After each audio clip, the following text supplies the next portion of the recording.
Hello team, welcome to another ATP Geopolitics video with myself, Jonathan M.S. Pierce. This is a Ukraine war news update, a very late one for very early morning, 24th of January 2025. We're going to start with, and yes, I am in Ukraine at the moment.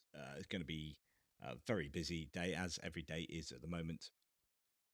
Lots to talk to you about, trying to put together things for you in terms of content, but also doing things to be able to report on some fascinating conversations today. Oh my goodness.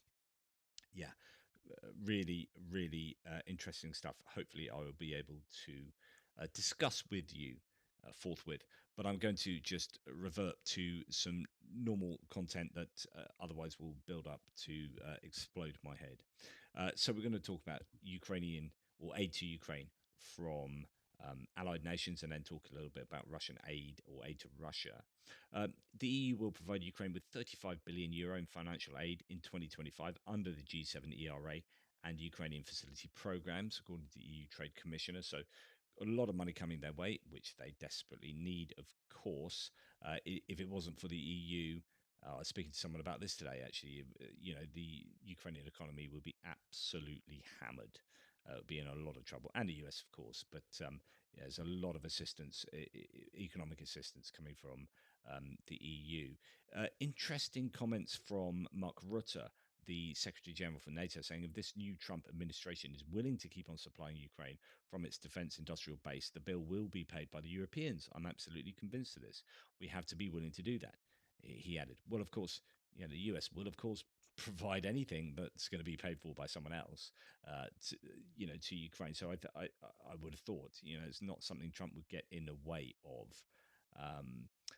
NATO chief says a Kiev independent urges the US to keep arming Ukraine and pledges European funding. He said that at the World Economic Forum at Davos. So, yeah, it seems like Europe is going to stump up, and well, at least, no, I can't say that on. Mark Rutte doesn't speak for Europe. He speaks as a European leading, or at least administratively in charge of NATO. So whether Europe will arm Ukraine in a significant way with the US stepping back, but possibly putting orders in with the US, that sounds good from Mark Rutte, but I don't know. It may meet some resistance from people like the French, who are not keen on seeing European money go abroad for understandable reasons. Lithuania has delivered a new military aid package to Ukraine, including thousands of Lithuanian-made drones, military trucks, thermal cameras, and telescopic loaders. There's a couple of images of some of the stuff that they have donated. Ukraine and Norway have agreed to expand defense cooperation and increase investments in Ukraine. The foreign minister of Norway reaffirmed Norway's unwavering commitment to strengthening Ukraine. Be interesting to see what that pertains to. KNDS Deutschland have apparently officially opened a joint venture with an unnamed Ukrainian defense company, says German aid to Ukraine. This was announced by Herman Schmetanin, Minister of Strategic Industry for Ukraine, or of Ukraine. According to him, the newly established company will specialize in the maintenance and repair of delivered military equipment, which was once produced by KMW and KNDS. The relevant personnel have already been trained in Germany. A Ukrainian subsidiary under the name KNDS Ukraine LLC was already opened in Kiev in October 2024. The purpose of the subsidiary is to support cooperation between Ukrainian government agencies, the Ukrainian defense industry, and KNDS. So good industrial cooperation there between the German concerns and Ukraine. Now, the Israeli deputy foreign minister proposes transferring Russian-made weapons captured by the IDF in Lebanon from Israel's enemies to Ukraine, says Kornichuk, Ukraine's ambassador to Israel. We'd heard something similar previously concerning weapons found by Hamas. These will be Hezbollah weapons in Lebanon, no doubt. Great stuff. Some of that legacy equipment is still very useful, and the Ukrainians will know how to use it. So that would be good news for Ukraine if that happens. And fascinating here that, well, first of all, this starts with OSINT Technical saying earlier today, a US Air Force C-17 transport flew from Ramstein Air Base to Germany to Nevatim Air Base in Israel before flying directly to Rezhov international airport, the gateway for Western aid headed to Ukraine. That's just over the border from Lviv, interestingly. The C-17 spent roughly 3 hours on the ground in Israel. Earlier this year, Israel decommissioned their older Patriot PAC-2 systems. Remember this? There was talk about 8 Patriots coming from Israel, or potentially could come from Israel. The US reportedly entered talks to transfer the systems to Ukraine in June. Now, this kind of went dark. We haven't heard anything really about this since, but if a transport plane is flying from the main logistics hub for Ukrainian support in Europe, in Poland, it's flown to Israel uh, and sat down for long enough to be loaded with some of this equipment, then, well, who knows? I mean, that would be absolutely fantastic for Ukraine. There are some good signs. There's some good signs coming from the Trump administration at the moment. And like I've said before, there are several options if you were looking on the optimistic side for Ukraine, several options for Trump to help Ukraine. None of them really were anything to do with Trump wanting to help Ukraine from a moral standpoint. So when you have all these Trump supporters going, "Oh, I told you this will happen. I told you he'd be good. He'll come good," they don't quite get it. He's not coming good because that was his plan. His plan wasn't to support Ukraine. His plan was always about himself, and he doesn't know enough about geopolitics to be making these like 4D chess moves. What's happened is he's been convinced through being ignorant before to being um, given something approaching the correct information by the DoD, the intelligence services, and so on and so forth, and employing some people who are vaguely decent, like Keith Kellogg, Mike Walls, and Marco Rubio, who can then counteract the previously absolutely terrible opinions and views he had on Ukraine, and counteract the whispering of the people around him who are closer around him, who are just not good for Ukraine. So the problem is the kind of 6 months before taking the role as president, he was mainly surrounded by wingnut dimwits who were broadly evil people. Stephen Miller, list as long as your arm, right? Those are the kind of Project 2025 campaign people around him. He then has to start, he gets elected, right? And he has to start naming people to be serious enough and knowledgeable enough in some of these. I mean, some of the people he's nominated have been, Tulsi Gabbard and others, been absolutely terrible nominees, but some of them have been vaguely sensible. Keith Kellogg, etc., Marco Rubio.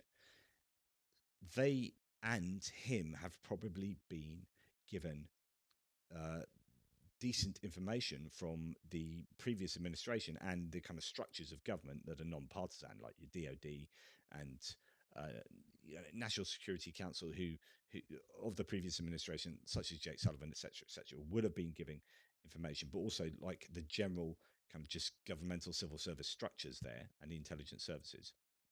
And he's clearly gone because he said he was not joking. Like he genuinely thought he could solve this like that. That he was this powerful guy that would come in and solve this within a day, even before the inauguration. He said that. You can either go, well, he was lying, or as we've been through this. But the point is that I think he genuinely believed that. Tried to do secret negotiations with Putin, as we heard the other day in December.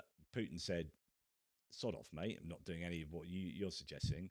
And then they learned more about Ukraine, the Trump team, and now we're like, well, 100 days, maybe 6 months, maybe before the end of 2025. Like, okay, this is starting to get more realistic because you are starting to have something approaching sensible evaluation of what's going on. So don't for a second, any of you guys who are like massive Trump fans, and I'm not saying this because I don't like Trump. I don't like Trump because he's morally corrupt, and also I think he's a dimwit, right? Like genuinely, he's ignorant of things he needs to know stuff about. So if he does good, he will do good because he's been convinced to do good, and also he sees an opportunity to self-aggrandize.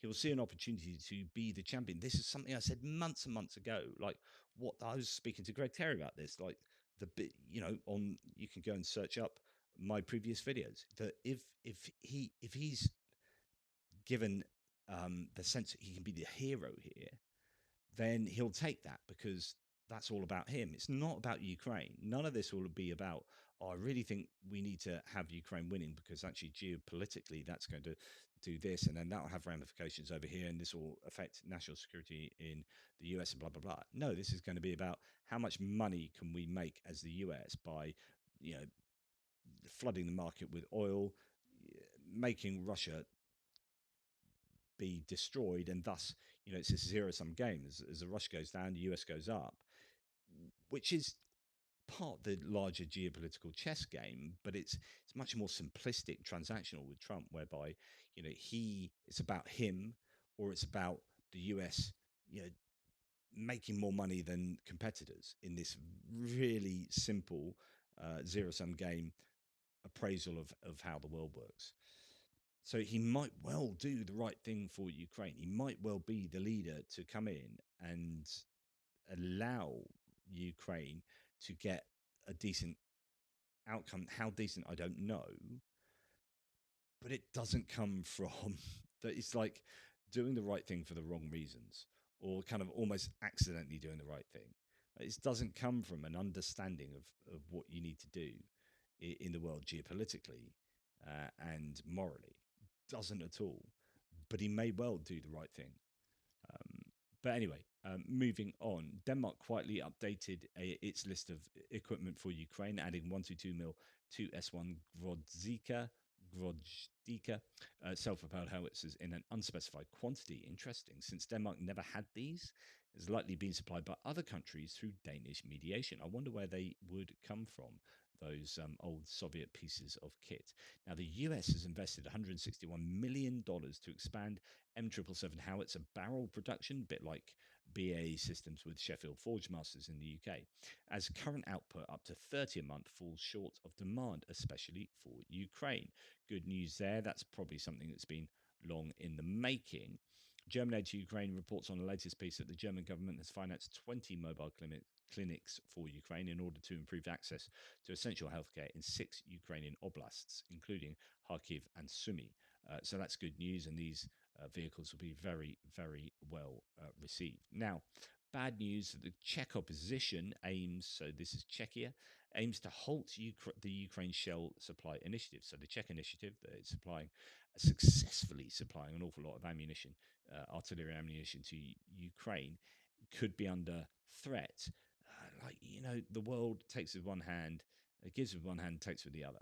And where you think, oh, that's looking okay there, then it's like, oh, this country is looking like it's democratically backsliding. This country's screwed. That country, the elections are looking bad.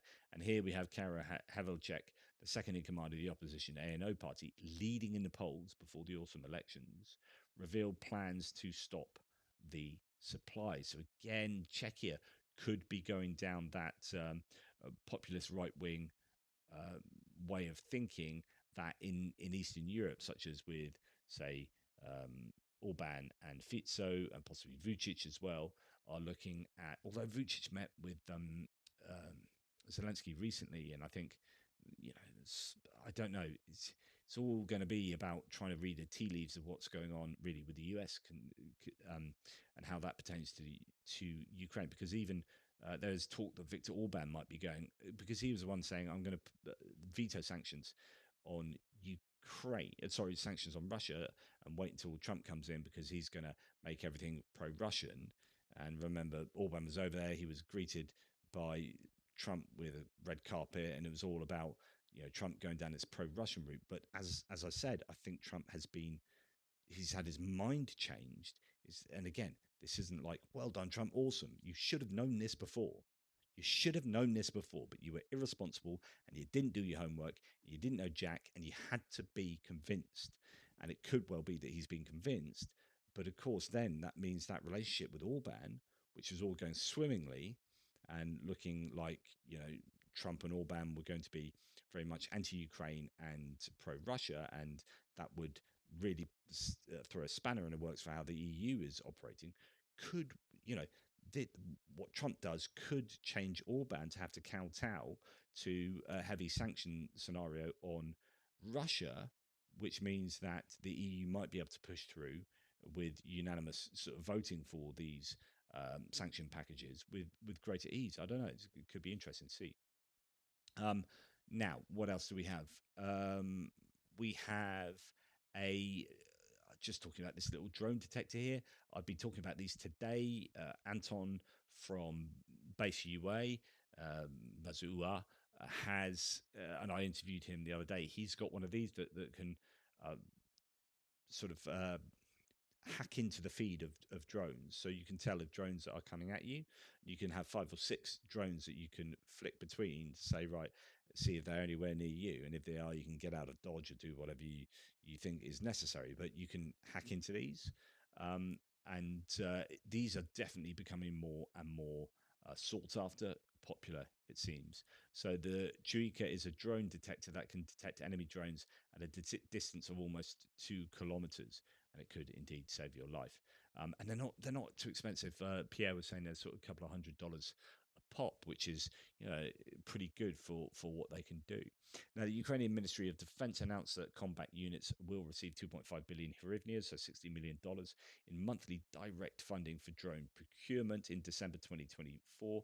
2.1 billion hryvnias were allocated, enabling brigades to meet needs quickly and purchase drones suited to frontline tasks without bureaucratic delays. I spoke to someone who was heavily involved in a charity. In fact, he started a charity procuring drones and drone components for the MOD, and he's actually gone and joined the unmanned unmanned vehicles um, battalion. So that separate thing that's been set up uh, to to provide unmanned vehicles and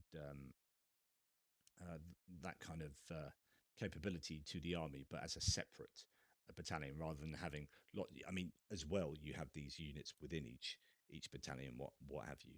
But fascinating talking to him tonight. Really interesting about capabilities, what's needed, how things work. Talking about Peter Magyar and how he's successful and what he does and what successful leaders do and what ones that struggle.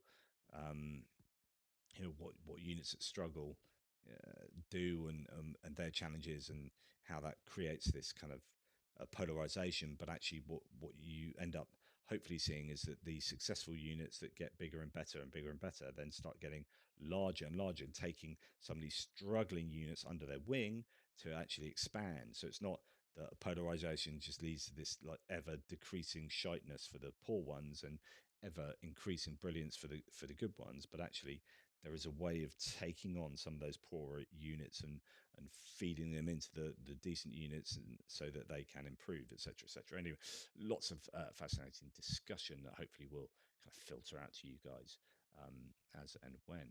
Ukraine is finalising a reform to attract youth aged 18 to 25 in the armed forces. Again, speaking to this guy Dmitro Dimko, he was saying that mobilization for 18, I know a lot of people have really strong opinions on mobilization, but it is pretty evident that the 18 to 25 cohort is screwed. Like there's just not enough people, and this is why Zelensky hasn't done this despite many people calling for it. He's saying you just need to mobilize over 25-year-olds. Like, well, that's where you got the bulge of the population, and there's just a lot more people there right across Ukraine that can be mobilized. So he is like of the opinion that you don't need to mobilize 18 to 25. That's a protected set of cohorts, even though they are the prime age group to be fighting. But actually, you do that. There's just not the people in the country to do that in those age groups. 25 to 35 and on, just you need to, if you're going to mobilize, just mobilize those age groups. But yeah, so Colonel Pavlo Palisa notes financial incentives, social guarantees, and education will motivate recruits with mobilization needs met. The focus shifts to quality and modern training. Very positive outlook there. Now, Ukraine needs at least 200,000 peacekeepers to prevent a new Russian attack or after a ceasefire, says Zelensky. He added that at least that number would be needed as a security guarantee if Russia's armed forces totaled 1.5 million personnel and Ukraine only had half. Interesting. Now, as I've reported previously, North Korea will send reinforcements to Russia within the next 2 months.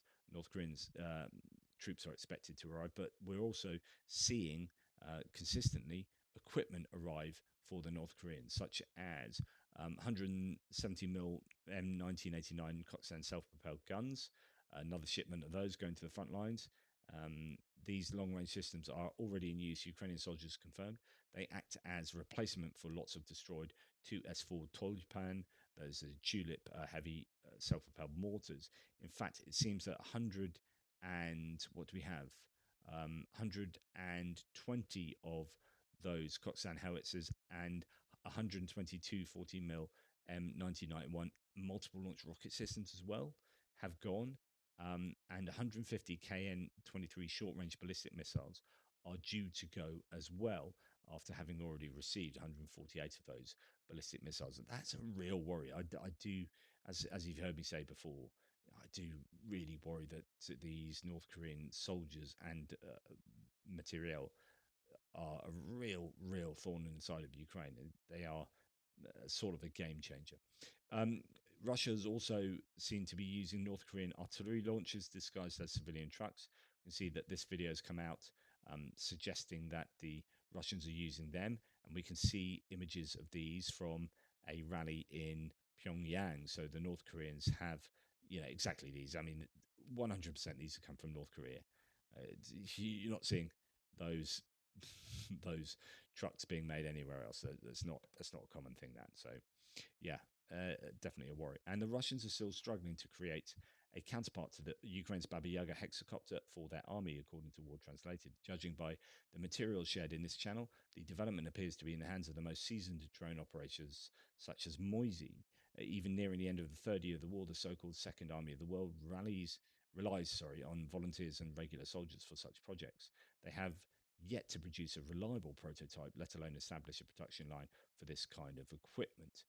That's really good news, because actually the Ukrainians do have an advantage there. It's about really eking out every bit of advantage that you have. That's the same for both sides.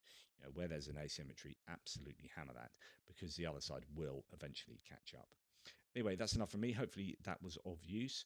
I must remember to put in a donation. I mean, any support for this channel will go to supporting what we're doing out here and sort of talking to people, getting us out and about and around. So thank you for all those who have helped in that. Really do appreciate that. But also, I'm going to try and give a little help to Rick the Ukrainian, who I'm going to be meeting in a few days, by putting his donation link in the description at the moment. It's linked to his PayPal, but his PayPal is entirely for his fundraising. It's not a personal thing at all, and that is transparent, and you can see all his videos and see what he spends it on, etc., etc. And he's absolutely transparent, Rick the Ukrainian. So we're going to help him. We've got a bunch of things lined up for campaigns to fundraise for different aspects, and helping out Rick the Ukrainian. Also met up with an amazing sort of drone procurement charity today. Two people from there that I've already mentioned, actually, Dimko, but his wife, who's just an absolute legend, and the people they got set up there, absolutely brilliant. So look to support them. I get this wrong. Jika's Paw, they're called. Anyway, brilliant. For the time being, take care. Thank you very much for watching. Really appreciate that, and I'll speak to you soon. Toodle pips.